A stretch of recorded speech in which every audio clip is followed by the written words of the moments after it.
Tung tung tung tung tung tung tung tung tung सहूर। ढोलकपुर अब खुशी से जी रहा था। ना कोई लाश मिलती थी, ना कोई रात में चीखों की आवाज आती थी, क्योंकि ढोलकपुर के बीच रक्षक बन के खड़ा था थुंग थुंग थुंग साहुर। अब हर पूर्णिमा पर लोग थुंग थुंग थुंग साहुर की याद में सिर्फ एक दिया ही नहीं जलाते थे, बल्कि उसे एक पवित्र त्योहार की तरह मनाते थे।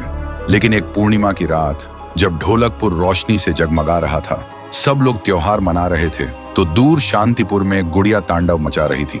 लोग मदद के लिए पुकार रहे थे, लेकिन शांतिपुर वालों की मदद की पुकार सीधा साहुर के कानों में गूंज रही थी। पुकार सुनते ही थुंग थुंग थुंग साहुर तुरंत सूखे पेड़ से बाहर निकला और ढोलकपुर वालों से कहा, मुझे जाना होगा, तुम सब त्योहार मनाते रहो, मैं जल्दी लौटूंगा। और अगले ही पल वह अंधेरे को चीरते हुए शांतिपुर की तरफ निकल पड़ा। लेकिन साहुर के जाने के बाद ढोलकपुर अचानक अजीब सी खामोशी में डूब गया। सब लोग अपने अपने घरों में जाकर सो गए, लेकिन उन्हें यह नहीं पता था कि ढोलकपुर की सीमा पर गहरे अंधेरे में एक साया खड़ा था, जो गांव को घूर रहा था और धीरे से फुसफुसा रहा था, अब शिकार शुरू।